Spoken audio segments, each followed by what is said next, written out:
നമ്മളിന്ന് പയറും കൊണ്ടൊരു തോരനാണ് ഉണ്ടാക്കാൻ പോകുന്നത്.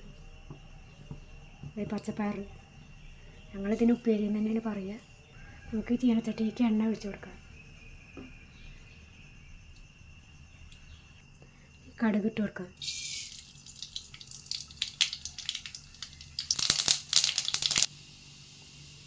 പയറിട്ട് കൊടുക്കാം. നമുക്ക് ഉപ്പ് പൊടി ഇട്ട് കൊടുക്കാം.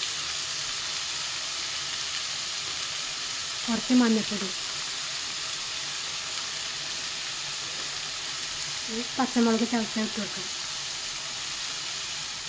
ഇതൊന്ന് ഇളക്കി കൊടുക്കാം. കുറച്ച് വെള്ളം തളിച്ച് വെക്കട്ടെ.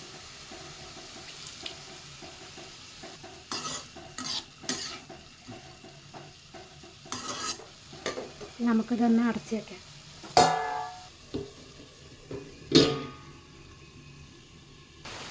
ഇതിപ്പോൾ ആയെണ്ണു. ഇനി നമുക്കിതിലേക്ക് തേങ്ങ ഇട്ട് കൊടുക്കാം.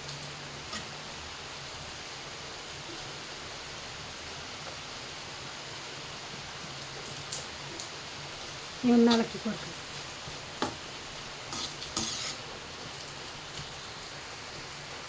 ഈ തേങ്ങയിലേക്ക് ഈ ഉപ്പും മുളകൊക്കെ പിടിക്കട്ടെ. ഇപ്പോൾ ഈ തേങ്ങയിലേക്ക് ഉപ്പും മുളകൊക്കെ പിടിച്ചിട്ടുണ്ട്. ഈ തേങ്ങ ചതച്ചിട്ടില്ല, എനിക്കിഷ്ടമല്ല, അങ്ങോട്ടാണ് ചതക്കാത്തത്. അതായി. നിങ്ങൾക്ക് ഇഷ്ടപ്പെട്ടിട്ടൊന്ന് സബ്സ്ക്രൈബ് ചെയ്യണേ.